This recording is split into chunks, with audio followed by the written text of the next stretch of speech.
नमस्कार, स्वागत है आपका द स्पाइडर्स के एक नए एपिसोड में। क्या आपने कभी सोचा है कि आखिर वही कुछ छात्र क्यों सफलता की चोटियों को छू लेते हैं, जबकि कुछ अपने ही डर और नकारात्मकता में घिरकर रह जाते हैं?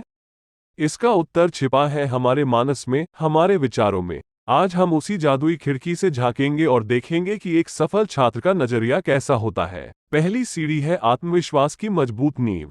हवा कितनी ही तूफानी क्यों ना हो, वो पहाड़ को झुका नहीं सकती, क्योंकि पहाड़ का खुद पर अटूट विश्वास होता है। ठीक उसी तरह हमें भी खुद पर विश्वास करना होगा। सचिन तेंदुलकर, क्रिकेट जगत के बादशाह, किसी समय एक साधारण बालक थे, लेकिन उनके अंदर हार ना मानने की जिद और खुद पर अपार विश्वास था। यही उन्हें महान बनाता है। दूसरी सीढ़ी है ज्ञान की अदम्य प्यास। किताबें केवल कागज के पन्ने नहीं, बल्कि अनंत ज्ञान के भंडार है। एक सफल छात्र का मन सदैव इस ज्ञान को ग्रहण करने के लिए लालायित रहता है। वो जिज्ञासा से सवाल पूछता है, प्रयोग करता है और सीखने की प्रक्रिया को आनंद के साथ अपनाता है। आर्किमिडीज, महान वैज्ञानिक, ने खोज के रोमांच में इतना खो दिया था कि उसे खाना पीना तक भूल गया था। ये जुनून ही उसे नई नई चीजें खोजने की प्रेरणा देता था।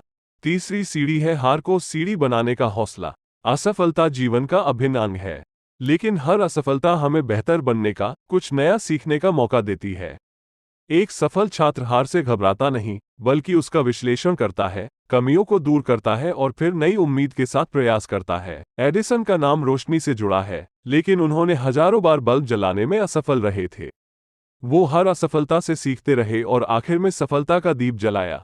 आखिर में एक सफल छात्र अपनी मंजिल की तरफ अकेला नहीं चलता, वो साथियों के सहयोग की ताकत को समझता है।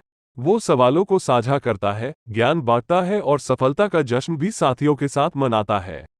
मदर तेरेसा ने कहा था, अकेले हम कुछ भी नहीं कर सकते, लेकिन साथ मिलकर हम कुछ भी कर सकते हैं। यही सहयोग और एकता का भाव हमें ऊंचे मुकाम तक पहुंचाता है।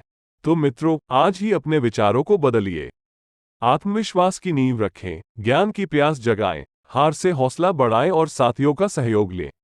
यही वो जादुई सूत्र है जो आपको सफलता के शिखर तक पहुंचाएगा। याद रखिए, आप सफल होने के लिए पैदा हुए हैं। सिर्फ अपना सही रास्ता चुनिए और बढ़ते चले जाइए। धन्यवाद।